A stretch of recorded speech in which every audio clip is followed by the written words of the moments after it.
Hello and welcome to TRIGGERnometry. I'm Francis Foster. I'm Konstantin Kisin. And this is the show for, well, this is slightly different. So what we're doing today is we've got this amazing interview with Douglas Murray, which in a few minutes you'll be able to enjoy for yourself. However, you might notice that it's actually a little bit shorter than our other interviews.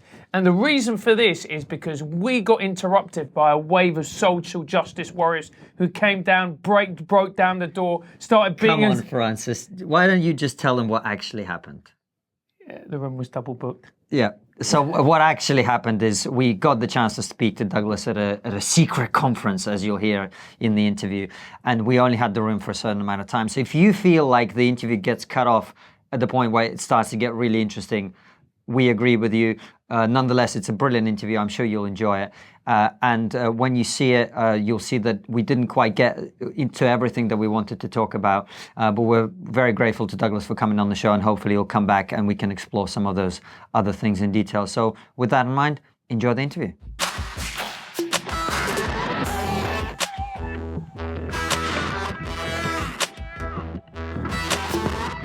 Hello and welcome to TRIGGERnometry. I'm Francis Foster. I'm Konstantin Kisin. And this is a show for you if you're bored of people arguing on the internet over subjects they know nothing about.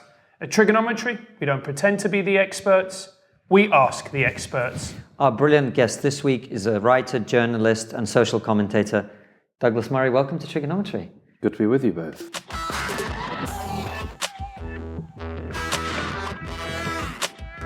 Before we get into the interview, I just have to say to our viewers, you can see we're on location. We were at a secret conference here in Oxford, and we've had the great opportunity to speak with Douglas. So thank you for coming on the show. That's a great pleasure. You have a lot of kind of hobby subjects that you often get asked about, and we're going to try and stay away from them as much as we can. But let's start with the Roger Scruton affair, because it's something that's quite recent. It's something you've written about. You were heavily involved in fact. For anyone who didn't follow it, just tell us what happened. Oh yeah, the long and short of it is that the very distinguished British philosopher Roger Scruton, now in his mid-70s, author of more than 40 books on a range of subjects, aesthetics, philosophy, architecture, music, gave an interview to a magazine in the UK called The New Statesman, and the deputy editor of The New Statesman, one George Eaton, misrepresented what had been said in the interview, lied about what had been said in the interview, and caused Roger Scruton to be fired within 5 hours from the position he held, a non-stipendiary, an unpaid position, advising a British government quango. And this may seem all like, well, I suppose a lot of people not familiar with Scruton or government quangos may think, well, so what? The so what is that I hold this very old-fashioned view, which is that you shouldn't be allowed to just lie about people and get away with it.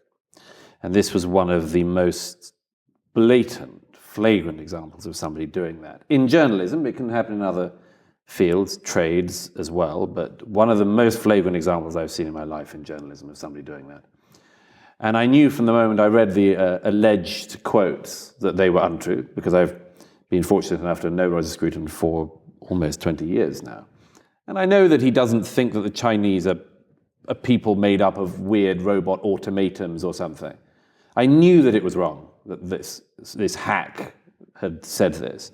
I looked into it. Sure enough, Roger Scruton hadn't said that. He'd said that the Chinese Communist Party is trying to make the Chinese people into automatons. That's just a lie.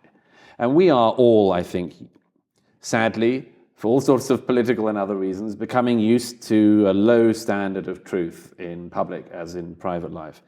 But sometimes that comes right up to your door and you just got to stop it. So I have worked quite hard over recent weeks to expose this scandal and to try to reverse it. And although Roger Scruton remains sacked from that government role, it's now known and recognized widely that the New Statesman's deputy editor, George Eaton, lied, misrepresented the contents of the interview, and that this was dishonest journalism at its worst. And so yes, we turned it around a bit. Now, one of the things in this affair that struck me particularly was that I think the journalist in question had tweeted or put something on his Instagram, which was a picture of himself swigging champagne for having achieved the firing of somebody by lying about them. Yeah, that is a particularly ugly thing to do after getting somebody fired from their job. George Eaton had posted this photograph on Instagram,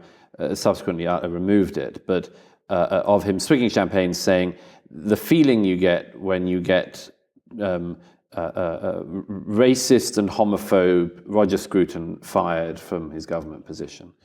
By the way, the homophobe claim was particularly interesting because the tape of the interview, which I subsequently acquired, showed that George Eaton himself said something which by his own lights would be homophobic. The question he put to Roger Scruton was, "You've been criticized in the past for saying that homosexuality is not normal, but that's just a statement of the obvious." That's what George Eaton says. Roger Scruton then says, "Oh, well, no, when I say not normal, I mean it's not the norm in the same way that having ginger hair isn't the norm." So this journalist says something that is homophobic and then attributes the homophobia to the person who didn't say something homophobic, who's the target of his smear campaign. So it's a really interesting lesson. I think this happens sometimes in journalism.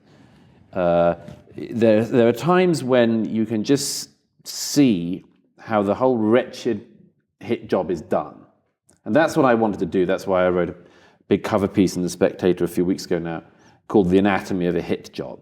Because, I'm fortunate enough in this position because I knew the person who the accusations were being made about. But I mean, I've been overwhelmed by messages since, as you can imagine, by more people than usual saying, "Look what's happened to me, and this has been said about me," and so on.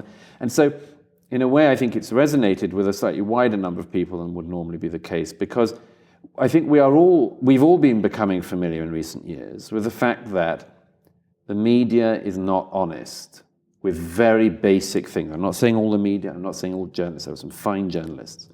But as the model of funding in journalism dies, or at least stumbles very severely, it's sort of hollowed out. And I say this as a journalist myself, it's being hollowed out.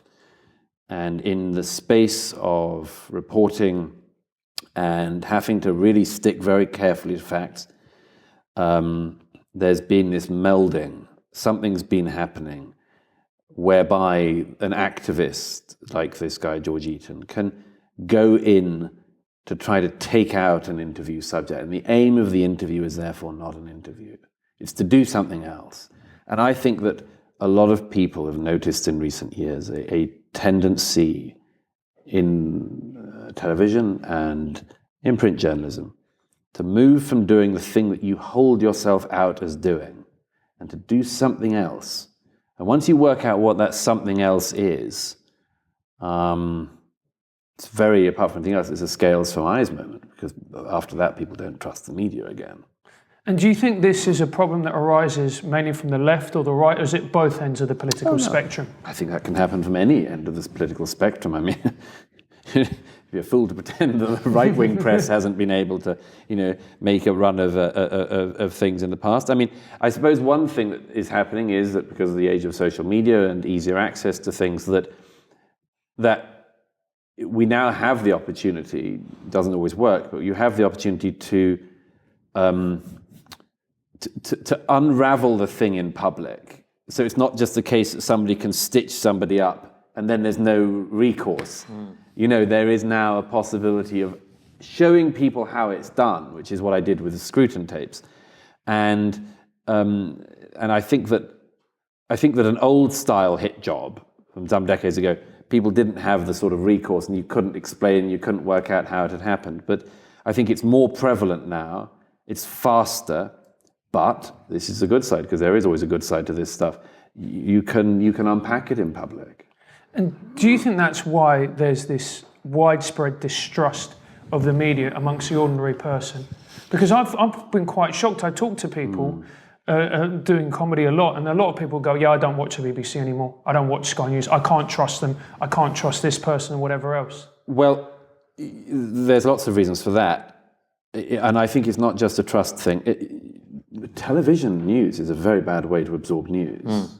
I mean, if you agree with this, I stopped doing it quite a long time ago because rolling news is a very bad way to get information.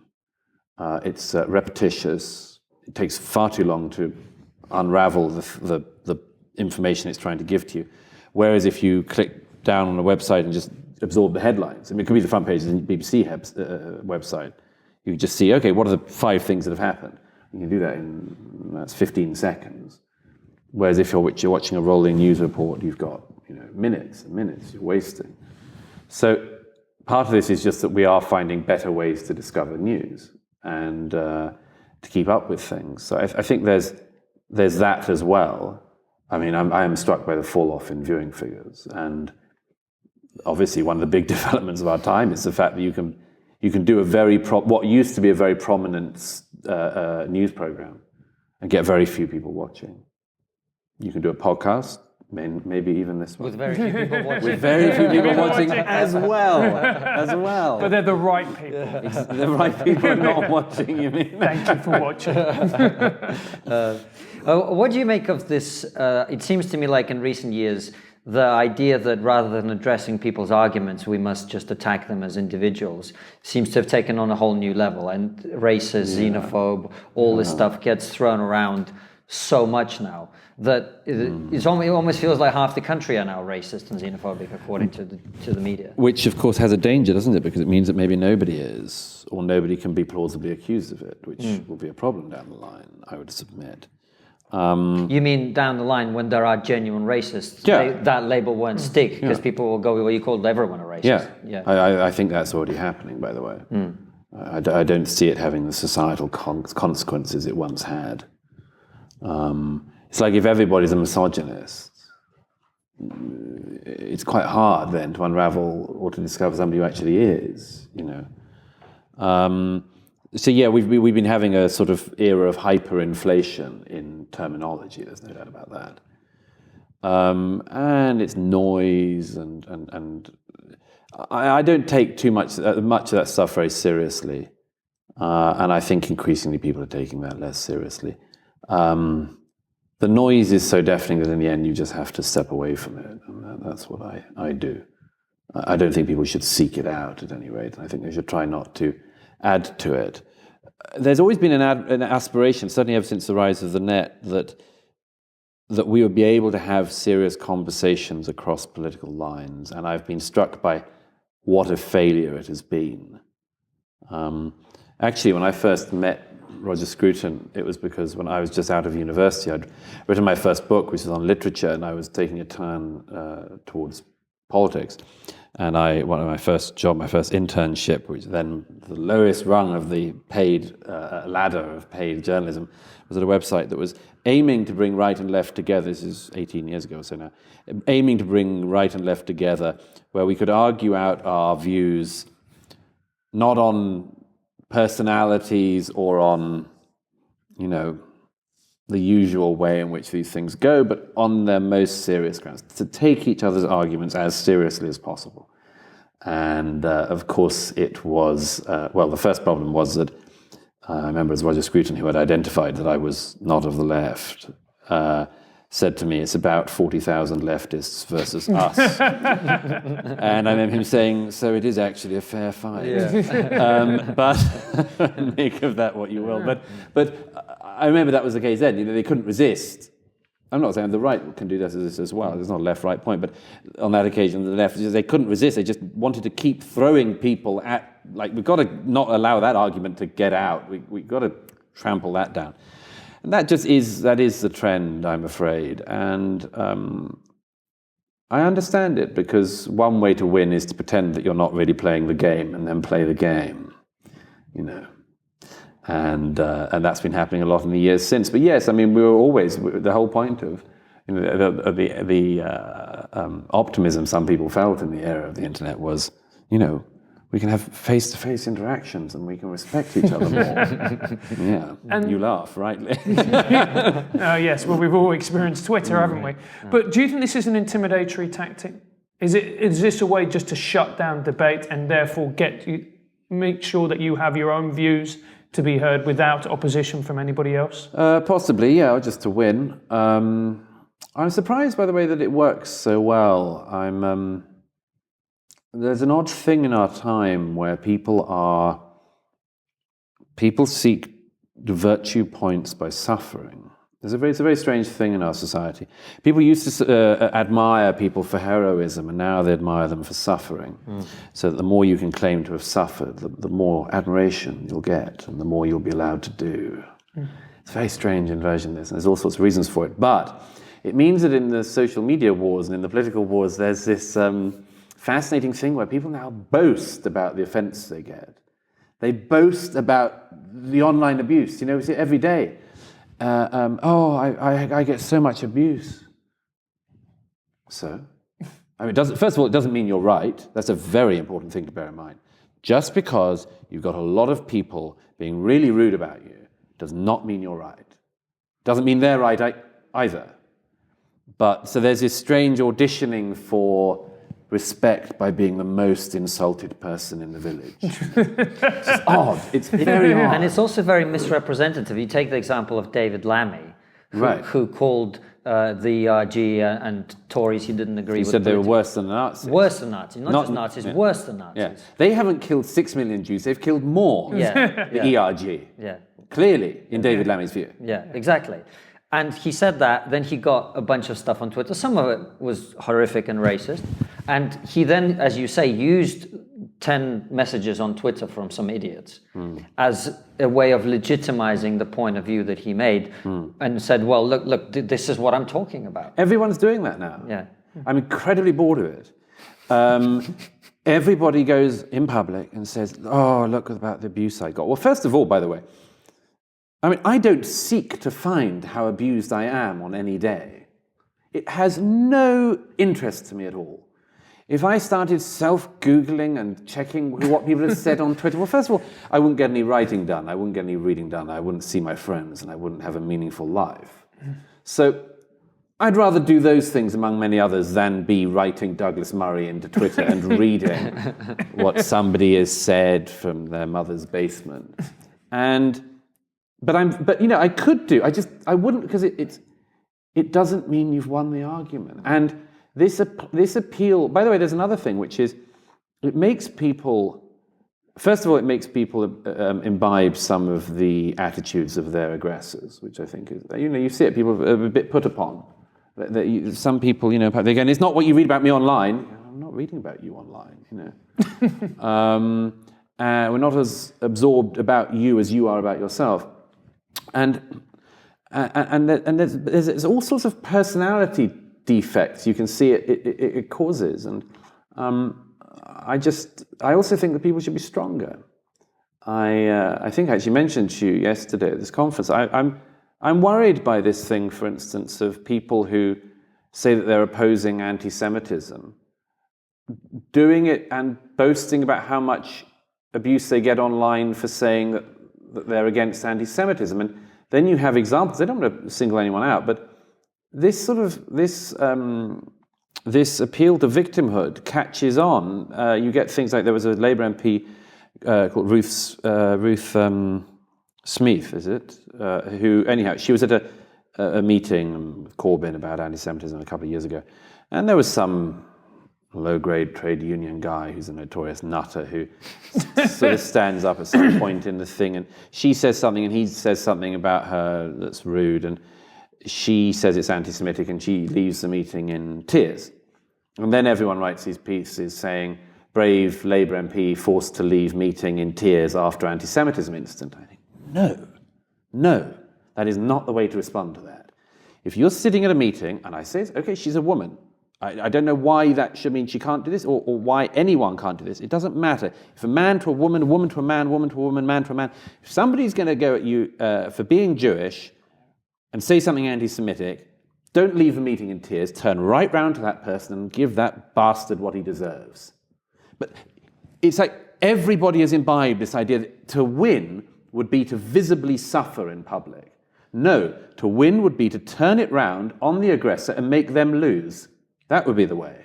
Do you not think that it's the easy option, that what we're going for now? It's far easier to claim that you're a victim, to cry, to walk out, to be in tears, than to actually go toe-to-toe, metaphorically speaking, and win an argument. Sure, very much so.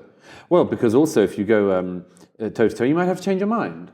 I mean, that's another thing. That's the really important thing about actual dialogue, is the possibility that you'll change your mind.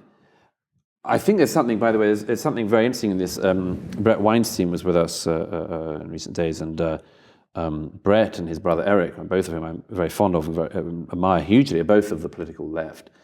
You can have a discussion with them about anything, and you know they're not going to try to pull a fast one on you ideologically and suddenly make you vote Hillary Clinton. So he's like, I'm very confident. I'm very confident. So, and so often when I meet friends like that, friends of the left and others, you know, I just sort of think, I always think, I wish all conversations could be like this. I wish we could just talk about what the situation is. I wish the adults could actually get together in a room.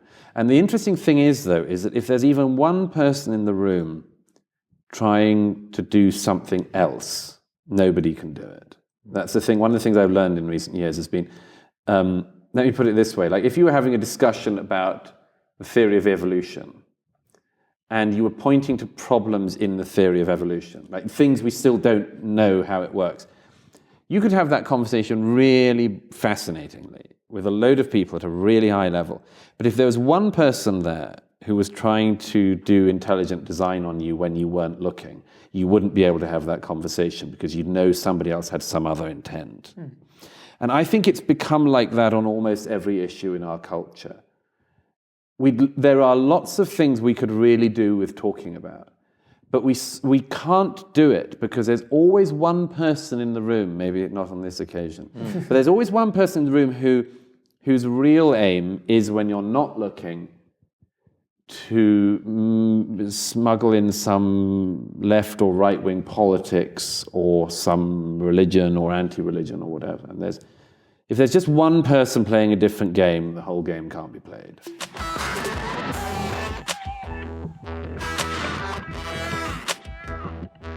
Well, the game we try and play on this show is actually just to have our guest and give them an opportunity to say whatever it is that they find interesting and we find interesting, unfiltered. And obviously the major issues that you have talked about, your book, and generally that you're known to many people for is books, by the way. I'm sensitive about this. Yes. Occasionally people say, I've got another book coming out in September, and some people say, you know, your second book, and I think like, sixth. We authors mind that. I do. I know exactly why. But I think it's fair to say that The Strange Death of Europe has been a particularly big one. It sold more than my book on Northern Ireland. Surprisingly to everybody, yeah. And before I ask you about that, actually, the thing I wanted to ask you is, I remember watching you probably on Question Time 7 or 8 years ago. It would have been now. Probably the last time I was invited on. And I'll be honest with you, I don't know whether you have changed or I've changed, but at the time I remember thinking, who is this angry right-winger that they've got on the show? And you strike me as the opposite of that. And maybe I've moved away from the left to the center so much that you don't strike me as quite that right. But you also seem to be quite mellow, and you have a sense of humor now. What's changed for you? Well, I've always had a sense of humor. Haven't always shown it, maybe. You probably have moved. And I probably have moved. I mean, it'd be very boring if we just assumed positions in our life and stuck to them till the grave. I think one of the things, I mean, I'm 39 now, and that's not very old, but it means, because I started my career very early, it means I've had some kind of public profile for 20 years or more. And there are certain things you learn along the way. There are certainly edges that get knocked off you along the way. I have a friend who once said to me, you must get less nervous with time, with public appearances and television. I said, no, it gets worse all the time, infinitely worse. And she said, but why? And I said, well, because the more you do it, the more you know how many things can go wrong and how many ways they can go wrong. And I have this stand-up comedian friends and others tell me the same thing. Actors tell me the same thing. You start off thinking, go on stage and just do my bit, and then, you know, there are all these things that go wrong, like the curtain doesn't come up, or the prop isn't there, and then you start to get nervous about the whole thing. But the point is that's not only a negative. There's also lots of things you just learn because you've done it. a lot, and I mean, it's one of the great things of experience. I think I've, among other things, learned what fights are worth having and which are not. Or at least to choose your fights. Choose them wisely. Have meaningful ones. Don't get unnecessarily bogged down in ones that aren't worth going in for. I think on some things, I'm probably slightly more mellow because I've accepted the catastrophe of where we are. And I think that's worth considering. This is what I was going to ask you, because I was worried that would be your answer. Because the book, The Strange Death of Europe, it is a book that struck me simultaneously as being very accurate and incredibly depressing at the same time. Sure. And should have tried writing it. and so I suspected that one of the reasons that maybe you come across as more humorous and more mellow is that you've accepted that there's not much that we're going to be able to do about some of the problems you've identified. Yeah. Some things you can do, but you also have to work out at some point for your own well-being what it's worth hitting your head against a wall for and what it isn't. And to some extent also, if you've done what you can. I don't feel like, I mean, I'm not moving away from, it's not like I'm never going to write or speak about any of the things I've written about in recent years, but I do feel that, once you've said it enough, you think, I don't want to just keep saying that, and maybe I've said what I can and issued whatever warnings I can and analyzed it as well as I can, explained it as well as I can, and if that hasn't done the job, then okay. And how do you come to that decision about what to speak about? Because when I look at you from the outside, you come across as someone who's actually quite fearless with the way you address certain topics. Especially there's certain things people even talk about, even amongst their friends, when they know there's no one around. Well, those are the ones that are really worth doing. But you see, of course they are, and they're really important. How do you make that decision of this needs to be discussed, and we're not doing it, and I'm going to be the person to do it? Well, I don't do it particularly strategically. I think there's several things. One is, I don't know, you may have this yourselves, but there are some things that just get under your skin and you can't quite see how it happens or the order in which they come in. The Scruton one, the way it started, got under my skin because this was a terrible lie and it was being said about a friend and somebody I admire. So there's no way I was going to have that. But that can happen in funny ways. I think that a good instinct in general, if anyone who wants to be a writer, is to have an aversion to lies. And now you may say, that's an awfully target-rich environment you're talking about there, but there will be some that will get under your skin more than others. And you won't be able to, or at least you're in a very bad position yourself to analyze what it is that particularly gets under your skin. But there just are things that you can tolerate more than other things. So, horoscopes don't thrill me. Okay? But I don't feel like they're strong enough and doing enough harm that I need to campaign against them very much. Things that do come across your path and start to cause harm to things you care about, and lies that affect things you care about, you will. So we all let some lies go by. But there will be some which, for instance, you know more about than most other people or maybe anyone else. And you'll go, no, I've got to correct that. And other things will just be ones that you particularly care about. And we all have different orders of priority on that. So I don't think it's strategically chosen or anything. But it is interesting always to notice most writers are in some way interested in dogma. What are the dogmas? There's no point in just being a writer and firming up dogmas. One of the points of writing is to get to truth, the main point. And that means identifying, accidentally or deliberately, the things of your day that you're not meant to do, and doing them, or at least looking at them and saying, what is it about this thing that makes it so sacred? Now, I'm very fond of a quote from H.L. Mencken, who said at some point in the 1920s somewhere that human progress was only ever achieved. I'm not myself a great fan of the idea of human progress, but park that for now. That it was only ever achieved by, as he says, jolly fellows heaving dead cats into sanctuaries and going roistering along the highways of the world. And I've always wanted to encourage dead cat heaving into sanctuaries. And it's so funny because every era has taboos, and every era has dogmas and religions. And it's so funny when people don't realize that they are the dogmatists and the ultra-religious, and indeed, as we now have, the Puritans. And they don't realize they're the Puritans. Absolutely not. And what do you think is one of the great lies of our age that we haven't addressed yet? Or maybe we just simply too scared to? I think there's whole slews of them. I don't know where to start. I mean, there's so many. I think there's so many presumptions of our age that I don't accept myself and would run against. I think there are ones that are causing us enormous pain. It's very interesting if you look at the tick list of what are the issues which, whenever anyone treads on them, they're blown up. They all have the same thing in common, which is the society is demanding you agree to something that is it's not possible to agree to and keep your self-esteem, or at least be able to look at yourself in the mirror. So the most obvious one is everything to do with gender and sex.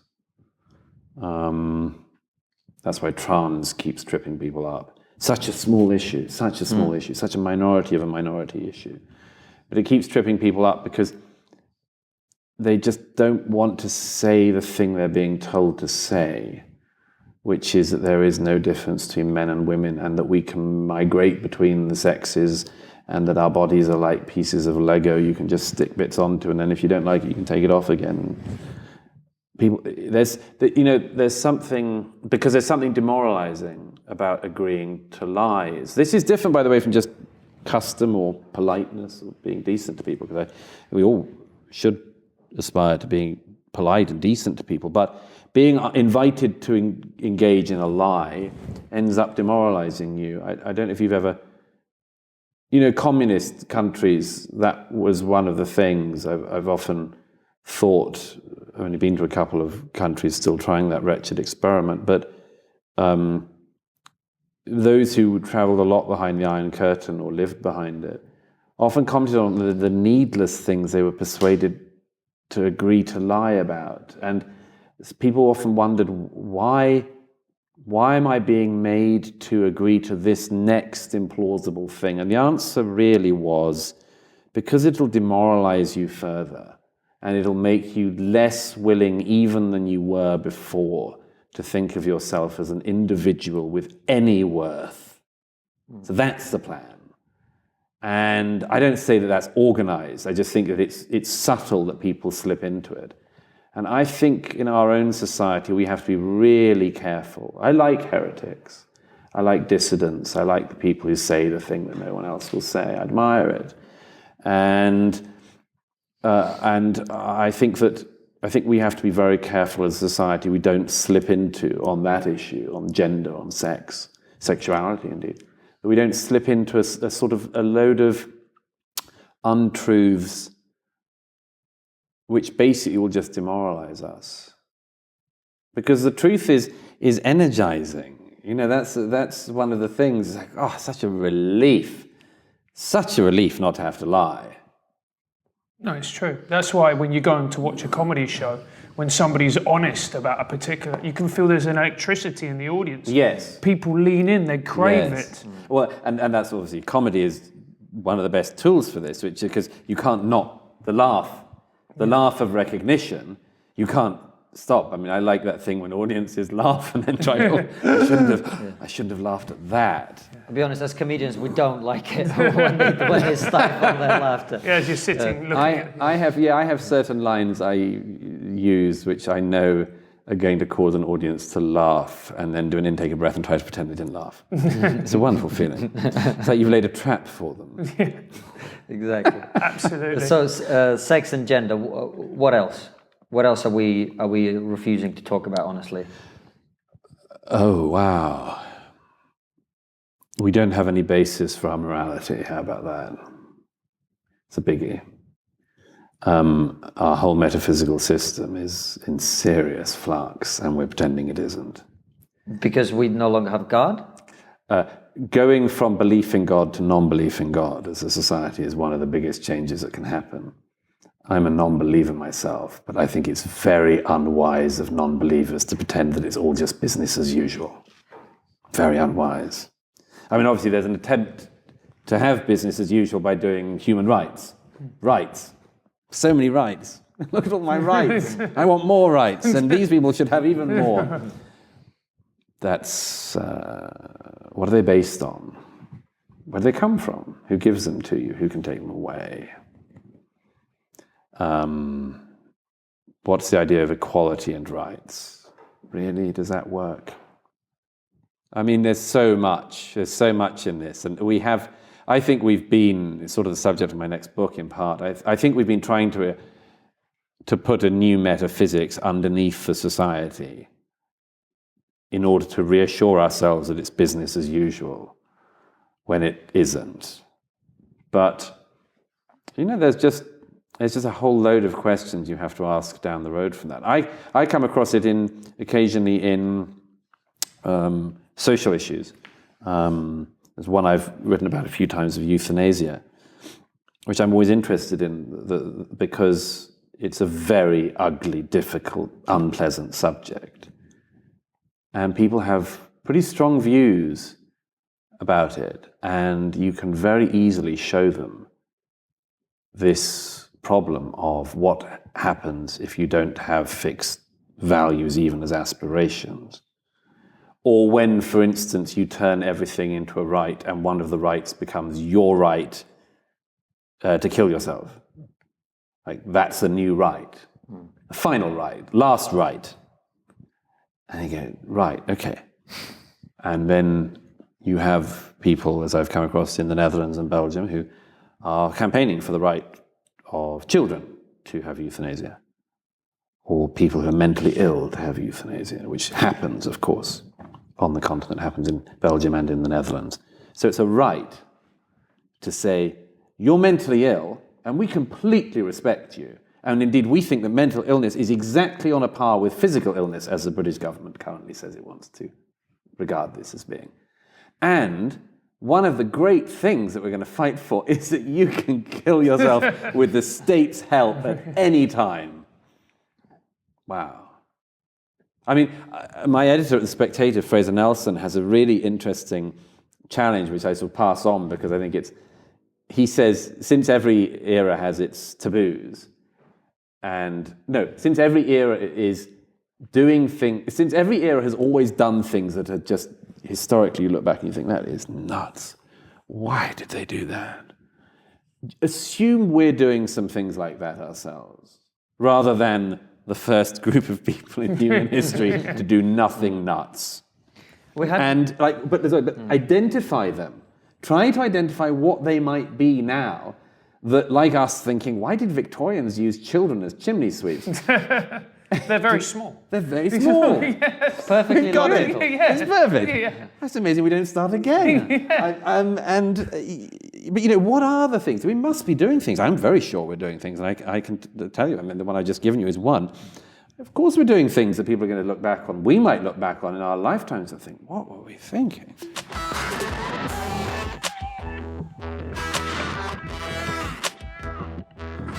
To me, one of the things, and this is from an outsider's point of view, is just a situation at universities where essentially we're censoring people for their ideas, and then you see academics attacking one another, throwing that's not new. Yeah. Is that not new? Academics attacking each other. Stop the press. Yeah. I'm a little wary of the campus wars for lots of reasons. One is it can often seem to be a rather rarefied issue. Most people still don't go to university. Most people, are not, their lives go on without reference to the campuses of our countries. So I worry sometimes about the I worry not about the overstating, because it can't be overstated, but the over-focus on it, because I think just a lot of people in their lives have exactly the problems that people are talking about on university campuses outside of campus, and with no reference to campus, never having been on a campus. So I think the reason why the university stuff does matter, and I mean, a second caveat, which is also students have, not always, but been nuts for a long time on certain issues, like National Union of Students. Like, when did anyone think they would be a centrist, sensible body? So like, okay, there's some stupid kids trying some stuff out, and they'll grow up and become Labour Party MPs, like all other NUS leaders. But so in a way, it's like it's dog bites man. I think that's a legitimate complaint to have, or a legitimate suspicion to have. The bit that does matter in the campus one is universities should be places for genuine free inquiry, where people follow truths to whatever the end might be. Sort of the aspiration of I think that writers should aspire to as well. When I wrote my book on Bloody Sunday, I didn't know it would lead me to the conclusion it did, but it did, because I discovered what the truth was along the way, and actually it was very uncomfortable to write at times. But, if you're interested in pursuing the truth, that's what you'll do. And I think that those of us who would like to think that universities would remain places that do that, in the social sciences as much as in the sciences, it just doesn't seem like a great biopsy for a society if the places where thought is meant to be best protected from the mob turns out to be most vulnerable to the mob, or at least very vulnerable to the mob. I find that's where we should be worried about the universities. But I think there's a very simple answer to that, which is that universities should be defunded. I see no reason whatsoever that if a university cannot stand up for academic freedom, that ordinary people in our country or any other country should be paying any of their taxes to maintain these third-rate institutions. I think they should close. I see no point in keeping them open. I think that in reality we've probably got too many universities in this country anyway. I think they've turned into business models, particularly business models trying to get money from foreign students, who they charge huge sums of money to enrich themselves and give very little care to quite often. That's a big thing. That's a thing everywhere. But if there are institutions that cannot pursue academic freedom, then fine. We will not fund them and finance them. There's no reason why money should go to universities forever if they can't do the one job that we would expect them to do. One of the caveats you made there is about, well, these students will grow up and become Labour MPs. And this was one of the arguments that was kind of thrown against me when I refused to sign the SOAS behavioural agreement form that they sent me, that why are you picking on these poor students? Students are always a bit silly. They'll grow up and everything will be fine. And my worry with that kind of approach is that I am not so sure that, given the kind of social justice mania that seems to have overtaken some of our universities, that when they grow up and become Labour MPs and become our judges and become our lawyers and become our journalists and authors and writers, that they won't bring intersectionality with them. To a very large extent. No, they will. But that's already come ahead of them. Yeah. I mean, what is one of the most surprising discoveries for me of recent years, but the discovery that the sort of intersectionality car crash is not a campus thing. It's every corporation is doing this crap. Every government department is doing this crap. I mean, it's amazing, and it's happened very fast. So that wave has already come ahead of them. Yes, I mean, I'm not by any means saying these people can't and won't do damage throughout their lives in new and inventive ways. I assume that. By the way, a friend of mine always points out that you should assume that the stupidest contemporary of yours will end up in the cabinet. You should assume that. You should assume the person you last saw lying in the school playground will end up being in some important position in public life. The one that you've got to watch out for, and this friend swears it happened to him, was that somebody he last saw at primary school cheating in a test turned out to be his surgeon.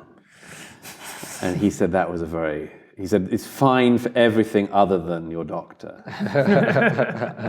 So yeah, if the stupid students become doctors, we've got a problem. But in my experience, medics are among the few that have escaped the madness. Anyhow, no, the specific one of your experience of SOAS, by the way, is, I mean, that's just one of these this is one of these health tests, isn't it? Because it's like, these things erupt in such strange ways in such unpredictable, well, sometimes like SOAS rather predictable places. But it's just as another bad health test, you know.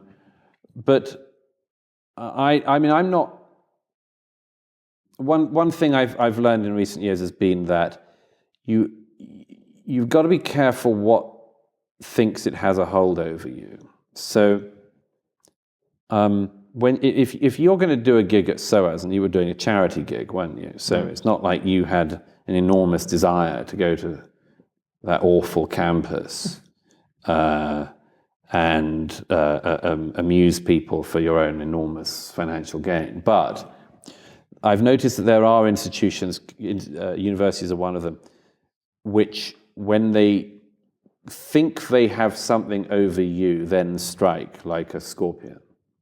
They can't get you until the moment they think they've got you, that you've got a point of vulnerability. Like, he so wants to come to SOAS to amuse our incredibly unamusing students. And now we've got him. It's this sort of way it goes. I think I mentioned to you yesterday, my general thought with universities is like that, is that, you know, it's not, I take the same view Germaine Greer takes. It's not like it's not something I enormously want or seek in my life, to be invited to speak to student unions at various universities across this country or America or anywhere else. None of my self-esteem relies upon it. None of my sense of self-worth relies upon it. And I don't know that I'll gain very much myself from doing it. So I'm not likely to put myself in the situation often of them thinking that I want that, because I don't. But if they think you do, and then they will find a way to punish you for it. And you mentioned about intersectionality being crap. Why? Why is it? Why do you disagree with it? What are the flaws in its thinking? Well, I've actually been reading a lot about this, and I think it should be taken seriously, because it's on its own lights, it's a pretty serious attempt to restructure everything. In brief, it's not going to work. And it's not going to work for what are already very evident reasons.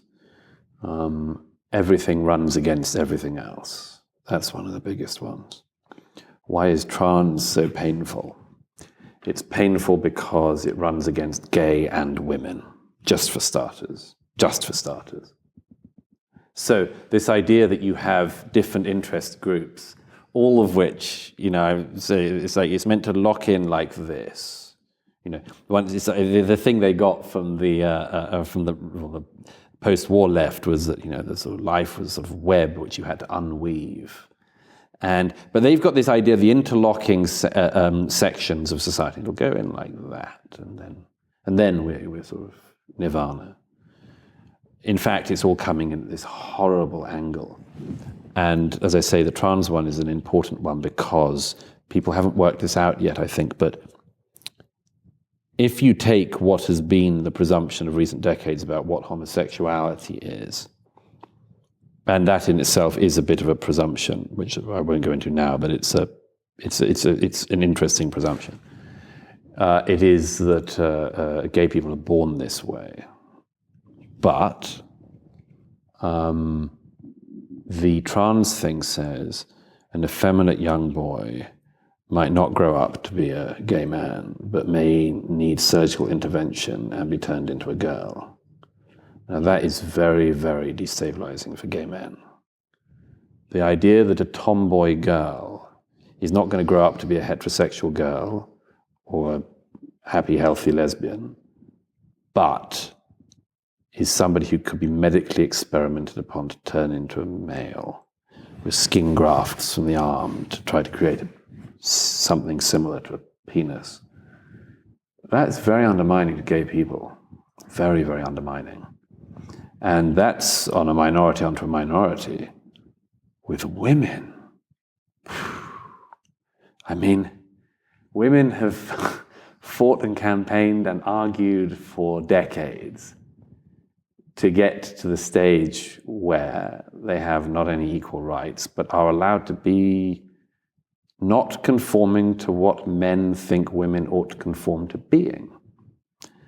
And then you get trans over that. What's one of the striking things about trans?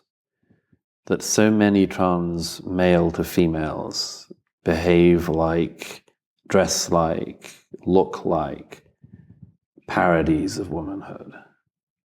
That's a really big problem. It's very, very offensive to an awful lot of women who don't think that, for instance, being a woman means looking kind of like a porn star. Or, here's another example, one prominent trans male to female figure who was on a panel a little while ago sits on the panel and gets out her knitting. Right. When did you last see a woman knit in public? Right. So it's like, gosh, women are thinking, I know, they're telling me, it's going to be that? That's what womanhood is?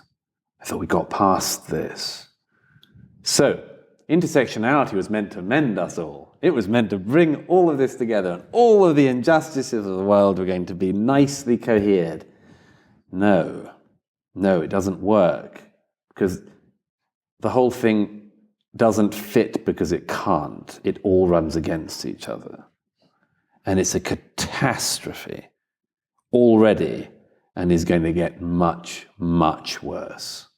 We saw that school in, I can't remember, it's somewhere up north in Birmingham, I think it might be. It was a Muslim school that was, I think they were banning teaching about homosexuality because that's what the parents wanted. And you could just see the radical leftist heads just exploding because it's an oppressed group oppressing another oppressed group. Yes, that's one I've pointed out a fair amount in my time. It was one of the first things in the early 2000s that I noticed that got me interested in the Islam thing, which was this runs against other minorities. And I'm very struck by the fact that so many people are now catching up with that. But yes, one minority group plus another does not equal harmony, may equal the opposite. Well, particularly in the case of Islam, where a lot of the attitudes that are within that community and faith are very strongly against gay people, women, etc. Right? Yes, all of the studies suggest that there is not that much sympathy within the Muslim communities for homosexuality. In fact, several studies show zero tolerance, literally zero Muslims in Britain, percentage of Muslims in Britain believing that homosexuality is acceptable. I'm past, pointing this out. I've pointed it out an awful lot, and I've had an awful lot of grief for making that observation, among others. Personally, I'm in a slightly Marxist way quite pleased that other people are now meeting these contradictions. Because you've been talking about it for a long time, and it's vindicated. Feels like that. And well, we've run out of time. Sadly, Douglas, we could have done this all afternoon. We've always Douglas wouldn't want to do it all afternoon. No, that's true. It's not that big an honour. That wasn't a joke, by the way. That was a statement of fact. Douglas Murray destroys trigonometry. That's what you want. Yeah, we'll put that underneath. This wasn't an honour. But Douglas, the question that we always finish with is, what is the one thing people aren't talking about but really should be talking about? My next book. Okay. Which is? It'll be out in September. Perfect. Fantastic. Well, as always, follow us at TriggerPod on all the social media. Douglas, you're on Twitter as well and pretty active there. Just remind everybody your handle. I'm at Douglas K. Murray. Douglas K. Murray. Subscribe to the YouTube channel. Click the bell button, next subscribe button. And thank you very much. We'll see you in a week's time. Absolutely. Thanks, guys. Bye-bye.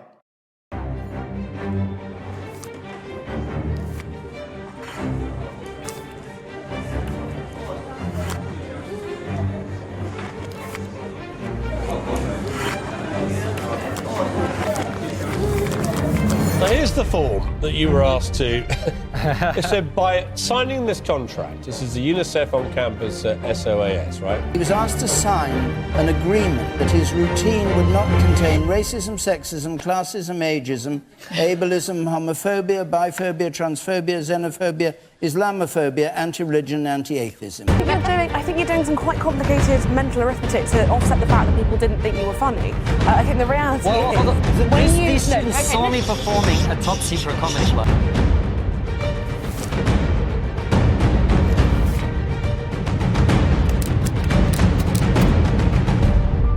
You have absolutely no sense of humour, do you? I feel like you're just sort of being a bit of an alt-right, you know. Oh, all right. That we got there in the end. You did call me. That's very good. The good thing about being called an arty comedian, right, is I now got a niche.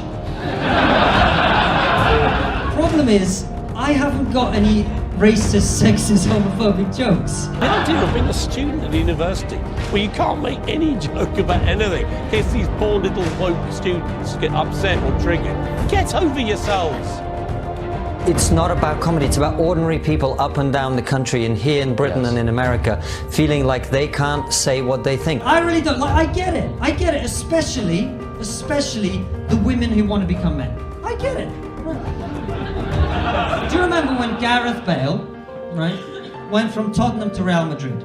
The guy left a perfectly good club for more money. Everybody feels like we're all kind of under arrest. We're all everything we say can and will be used against us in the court of public opinion. And they're coming for the comedians first because we're the ones that, as you say, are allowed to transgress. But everybody else feels it, and that's why the story's got the resonance that it has.